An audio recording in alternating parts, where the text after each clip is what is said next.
বালি বেলুর লিলুয়ার যে মানুষেরা যে অভিশপ্ত জীবন কাটাচ্ছে, সেই অভিশপ্ত জীবনটাকে আপনি দূর করতে পারবেন? আপনার কি আশা, কি মানে সম্ভাব্য আপনি মনে করছেন? আমরা রাজনীতিতে এটাই বিশ্বাস করি, মানুষ শেষ কথা বলে, আমরা কেউ মসিহা না। আমি যদি মনে করি নিজে মানুষের ওপরে, তাহলে খুব ভুল।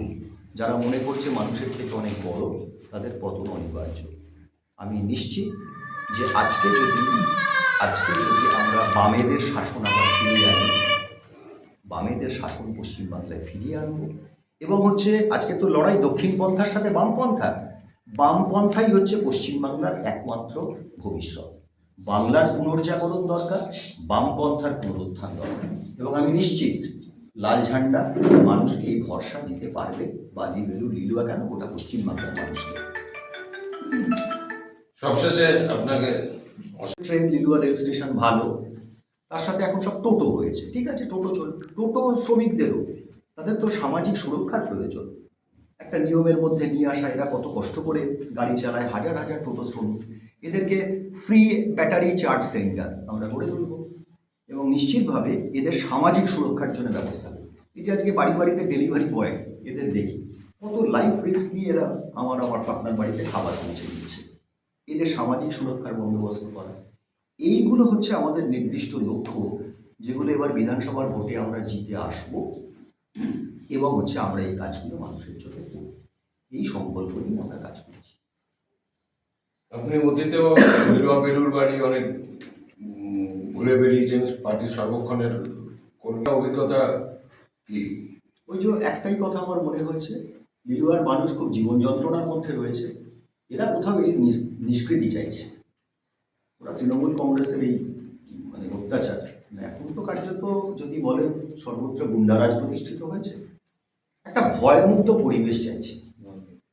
আমি আমার কথা বলবো, আমি আমার মতন কাজ করব, তাতে কেউ বাধা দেবে না, কেউ আমাকে ধমক দেবে না, বা ধরুন যে যাকে খুশি ভোট দেবে, যে রাজনীতি খুশি করবে, যে ঝান্ডা খুশি ধরবে। আমি বলছি না নট নেসেসারি আমাদের পার্টির ঝান্ডাই ধরতে হবে, কিন্তু তাকে ভয় দেখানো হবে কেন?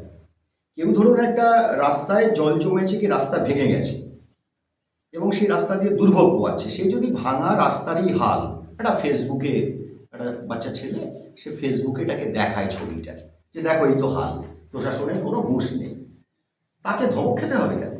তাকে জোর করে ধরে পোস্ট ডিলিট করাতে হবে কেন? সে তো ঠিকই একটা কথা বলেছে। মানুষের এই প্রতিবাদ, সেই প্রতিবাদ নিয়ে কাজ করে তাকে ঠিক করার দায়িত্বই তো সরকার পক্ষে, শাসক পক্ষে। শাসক ধমকাবে কেন?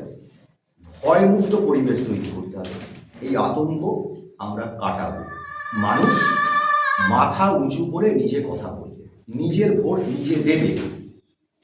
যেভাবে ভোট হয় এই মুহূর্তে, গত 14-15 বছর ধরে আমরা পশ্চিমবাংলায় দেখছি, নির্ভয়ে মানুষ ভোট দিতে পারে না। সবাই নিজের ভোট নিজে দেবে, নিজের মত প্রকাশ করবে। এই যে মানুষের গণতান্ত্রিক অধিকার, এটা নেই, মানুষের মধ্যে কোথাও একটা আতঙ্ক তৈরি হয়েছে। এই আতঙ্ক আমরা কাটাবো, ভয়মুক্ত পরিবেশ তৈরি করব, আর জঞ্জালমুক্ত লিলুয়া, পরিবেশ বান্ধব লিলুয়া এটা তৈরি করব।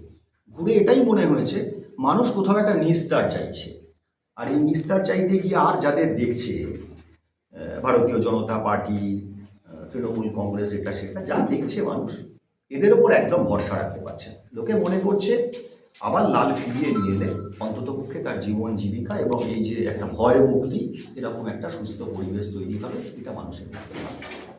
তো বালি বিধানসভার ক্যান্ডিডেট, বালি বিধানসভা সম্পর্কে আপনার কি অভিজ্ঞতা? আপনি তো বেলুরের মানুষ, বালি বিধানসভা সম্বন্ধে আপনার পরিবেশ পরিস্থিতির কি অভিজ্ঞতা? অভিজ্ঞতা বলতে আমি থাকি বালিতে, আর এই বালি বেলুর লিলুয়া সর্বত্র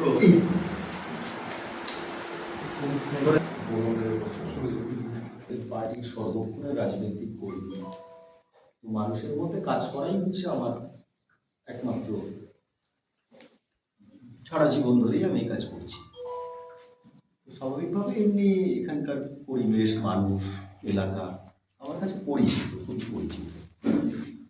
এই লিলুয়া অঞ্চলেও আমি প্রায় গত 30 বছর ধরে রাজনৈতিক কর্মকাণ্ডের সাথে যুক্ত। এমনি যদি বলেন বালির পরিস্থিতি, কনস্টিটিউয়েন্সি নির্বাচনী প্রচারে গিয়ে মানুষের প্রতিক্রিয়া আমাদের প্রতি, লাল ঝান্ডার প্রতি খুবই ভালো, খুব ইতিবাচক সাড়া পাচ্ছি। কারণ মানুষ যেটা দেখছে, আসলে এত দাপটের রাজনীতি, এত প্রভাব প্রতিপত্তি বৈভব, কোথাও মানুষের কথা হারিয়ে যাচ্ছে। রাজনীতি তো ব্যবসা হতে পারে না, কিন্তু লোকে দেখছে তার জীবন যন্ত্রণার কথা, তার দৈনন্দিন সমস্যার কথা, এসব কোথাও প্রাধান্য পাচ্ছে না এই মুহূর্তে যে অবস্থা। আপনি লিলুয়ার দিকে যদি তাকিয়ে দেখেন, মানে আজকে বৃষ্টি হচ্ছে ঠিক আছে, কিন্তু শুকনো অবস্থাতেও যেখানে যেখানে যা প্রচার করছি, জমা জলের দুর্ভোগ মানুষকে কষ্ট দিচ্ছে মাসের পর মাস, মাসের পর মাস। এই যন্ত্রণা থেকে মানুষকে মুক্তি দেবার কেউ নেই আজকে। বালি পৌরসভা উঠে গেছে, তৃণমূল দায়িত্ব নিয়ে তুলে দিয়েছে। এখানে কোনো ভোট হয় না, বোর্ড নেই, কাউন্সিলর নেই, চেয়ারম্যান ভাইস চেয়ারম্যান নেই, আপনার কথা বলার লোক নেই, জনপ্রতিনিধি নেই। তো নর্মাল কোর্সে হচ্ছে যে এখানে এই যে পচা জল, জমা জল, এতে মানুষ এসব টপকে যেতে হচ্ছে, আমরাও তার উপর দিয়েই প্রচার করছি। ড্রেনেজ সিস্টেমটা পুরো ভেঙে গেছে, কোনো নর্দমা দিয়ে চলে যায় না। আসলে এই যে মহানালা, এটা যদি আপনি পরিষ্কার করতে না পারেন, এখানে যদি জল পাস করাতে না পারেন, তাহলে লিলুয়ার জল নামবে না। কিন্তু এরা এইসব সমস্যা নিয়ে উদাসীন, হমিতম্বি করছে, হাঁকডাক করছে। আর তৃণমূল কংগ্রেসের রাজনীতি বলতে তো অন্য কিছু নেই, অন্ধ সিপিএম বিরোধিতা, সিপিএম সম্পর্কে কুৎসা করা ছাড়া এদের অন্য কোনো কাজ নেই। আর ভারতীয় জনতা পার্টির সাথে তো পশ্চিমবাংলা, বাংলা, বাঙালি এসবের কোনো সম্পর্কই নেই। এটা তো বাঙালি বিদ্বেষী পার্টি। তো তার ফলে হচ্ছে আজকে ধরুন, আজকে পৌর পরিষেবা, নাগরিক পরিষেবা খুব অবহেলিত। এটা শুধু লিলুয়া বলে নয়, বালি, বেলুর, লিলুয়া সর্বত্র জঞ্জাল, রাস্তাগুলো ডাস্টবিন, জঞ্জাল, নিকাশি, এগুলো ভেঙে গেছে। এই মুহূর্তে দাঁড়িয়ে যদি সব থেকে বড় চ্যালেঞ্জ কিছু হয় আমাদের এই বালি, বেলুর, লিলুয়ার মানুষের কাছে, সেটা হচ্ছে সে নাগরিক পরিষেবা কি করে ফিরে পাবে। এখন আমি ভোটের প্রচারে বেরিয়ে শুনছি যেসব জায়গায় এসব দুর্ভোগে মানুষ বলছে, মানুষ তো আমাকে ঘিরে ধরে বলছে আগে সব ভালো ছিল, আজ থেকে 20 বছর আগে রাস্তা হয়েছে, এখন সেসব রাস্তা ভাঙাচোরা। আজ থেকে 20 বছর আগে সব পরিষ্কার হতো রোজ, তখন এই দুর্ভোগ পোয়াতে হতো না। জল হতো, জল আবার নেমে যেত, জল হতো আবার পরিষ্কার হতো, নর্দমা পরিষ্কার হতো, সাফ হচ্ছে। স্বাভাবিকভাবে হাল ফেরাতে গেলে লাল ফেরাতে হবে, এটাই হচ্ছে আজকে বাস্তব চেহারা। এখানে যদি আপনি বলেন, ধরুন আমরা আমাদের এবার হচ্ছে যে নির্দিষ্টভাবে এমনি গোটা রাজ্যের ক্ষেত্রে আজকে আমাদের কাজবাজ নেই, পশ্চিমবাংলার বড় সমস্যা শিক্ষা, স্বাস্থ্য, আবাসন, এগুলো হচ্ছে সমস্যা। এই যে বিধানসভার মধ্যে আপনি রুজি রোজগার নেই পশ্চিমবাংলায়, লক্ষ লক্ষ মেহনতি মানুষকে গ্রাম শহর থেকে বাইরের রাজ্যে চলে যেতে হচ্ছে, এই সমস্যা মেটাতে পারছে না।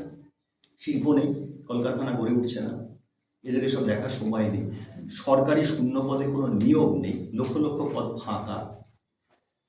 যেখানে নিয়োগ সেখান থেকে এরা টাকা কামিয়ে চুরি বিক্রি করে এমন করেছে, শিক্ষক নিয়োগ প্রক্রিয়াটা পুরো ভেস্তে গেছে, স্কুল ফুল বন্ধ হয়ে গেছে। এই জোড়াপুর লিডার স্কুলটা বন্ধ হয়ে গেছে। এই আমি মাত্র শুনলাম ভট্টনগরের ওখানে আমাদের একজন মাস্টারমশাইয়ের সাথে কথা হলো, বলেন উনি যখন রিটায়ারমেন্ট করেছেন 181 জন স্টুডেন্ট পড়তো, আজকে সেখানে 15 জন স্টুডেন্ট। তারপরে সরকারি শিক্ষা ব্যবস্থাটাকে ভেঙে দাও, একদম সেই অবস্থা। আপনাদের লিলুয়ার সিলভার জুবিলি হাসপাতাল, প্রসূতি সদন আর কি, যেখানে কম বয়সের বাচ্চা কাচ্চা হতো আমাদের ঘরে, আজকে প্রায় ভেঙে পড়ছে, বন্ধ হয়ে গেছে। তাহলে শিক্ষা, স্বাস্থ্য কোলাপসড।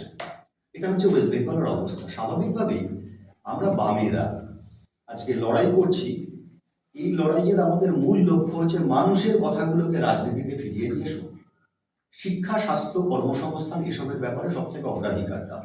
আমরা ওখানে বলেছি যে এবারকার নির্বাচনে জিতে আমরা পশ্চিমবাংলায় সমস্ত পরিবার থেকে একজন তার রোজগারের গ্যারেন্টি দেবো, কাজ দেবে, সমস্ত সরকারি শূন্য পদে নিয়োগ হবে, কোথাও কোনো দুর্নীতি হবে না, এসএসসি, পিএসসি, সিএসসি পরীক্ষাগুলো হবে নিয়ম মেনে, রিক্রুটমেন্ট হবে। আমরা গরিব মানুষ যারা শহরে 120 দিন, গ্রামে 200 দিন কাজ পাবে, ন্যূনতম 700 টাকা মজুরি হবে, সমস্ত অস্থায়ী কর্মচারী, এই যে সিভিক ভলেন্টিয়ার থেকে যে জীবনগুলো শেষ করে দিল, কত কম পয়সা দিয়ে কাজ করে, সব স্থায়ী করা, এবং 22,000 টাকা ন্যূনতম বেতন, এসব আমরা আমাদের ম্যানিফেস্টোতে রাজ্যে বলেছি। স্বাভাবিকভাবে হচ্ছে কী করে মানুষের জীবন জীবিকা এবং জীবনমানের উন্নয়ন হয়, এটা হচ্ছে আমাদের কথা। এটা দেখান আমাদের। এই যে দেখুন, আমরা এবার আমাদের সংকল্প, এটা আমরা এবার প্রকাশ করেছি। এটা আমাদের বালির ক্ষেত্রে, মানে আমাদের বালি বেলুর লিলুয়া, এই যে বালি বিধানসভা ক্ষেত্র, এই আমাদের সংকল্প, মানে এটা আমাদের এখানকার ম্যানিফেস্টো। এখানে আমাদের কাছে সব থেকে বড় কথা হচ্ছে যে এই যে একটা বালিতে আপনার মহাদেব জুট মিল কারখানা বন্ধ, সরকারের মুখে কোনো রায় নেই, মুখ্যমন্ত্রী এক লাইন বলেনি এসব সম্পর্কে, শ্রমমন্ত্রী কি করে আমরা জানি না। কয়েক হাজার শ্রমিক 3 মাসের ওপর হয়ে গেল, কারখানা বন্ধ। এই মহাদেব জুট মিল আমরা খুলবো, অবশ্যই খুলতে হবে, নাহলে শ্রমিকগুলো যাবে কোথায়? লিলুয়ার মানুষকে জমা জলের দুর্ভোগ থেকে মুক্তি দিতে হবে, এটা আমাদের কাছে চ্যালেঞ্জ। বালি পৌরসভায় ভোট করব, এখানকার পৌর পরিষেবা মানুষকে ফিরিয়ে দেবো, পানীয় জল, জঞ্জাল মুক্তি, এসবগুলো দরকার। এগুলো আমরা আমাদের নির্দিষ্টভাবে সংকল্প আকারে আমরা ঘোষণা করেছি। বালি কেদারনাথ হাসপাতাল 18 সাল থেকে তুলে দিয়েছে, লিলুয়ার সিলভার জুবিলি, বেলুড়ের হচ্ছে পতিত পাবন পাঠক চ্যারিটেবল ডিসপেন্সারি, এগুলোকে প্রায় উঠিয়ে দিয়েছে, সেগুলোকে আমরা রিভাইভ করব। আমরা নির্দিষ্টভাবে যে কাজগুলো করতে চাইছি সেই কাজের কথাগুলো আমরা এখানে সমস্ত তুলে ধরেছি। লিলুয়ার মানুষ স্বাভাবিকভাবেই বহুদিন ধরে বিভিন্ন ধরনের সাহিত্য, শিল্প, সংস্কৃতি চর্চার সাথে যুক্ত। লিলুয়ায় কেন একটা এরকম কালচারাল ইনস্টিটিউট বা সেন্টার থাকবে না? আমরা নির্দিষ্টভাবে বলেছি যে লিলুয়ায় আমরা একটা এখানকার মানুষের সংস্কৃতি চর্চার জন্য নজরুল মঞ্চ করব।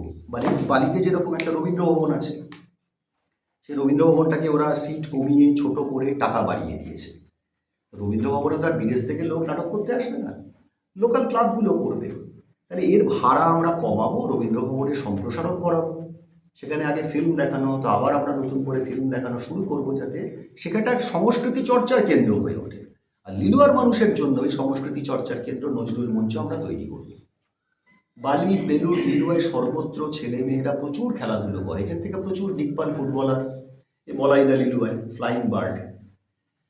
আমরা ঠিক করেছি যে এখানে একটা ফুটবল একাডেমি, একটা ক্রিকেট একাডেমি তৈরি করা হবে, যাতে সরকারি উদ্যোগে পার্মানেন্টলি, স্থায়ীভাবে খেলাধুলোর বিকাশের ক্ষেত্রে কিছু প্রচেষ্টা নেওয়া যেতে পারে। এরকম ধরনের নির্দিষ্টভাবে আমরা কতগুলো কথা বলেছি, যেগুলো বালি, বেলুড়, লিলুয়ার মানুষের ডেভেলপমেন্টের জন্য। ধরুন এই যে লিলুয়া থেকে ওদিকে জিটি রোড, এদিকে হাই রোড, একে কানেক্ট করার জন্য কোনো পাবলিক ট্রান্সপোর্ট নেই।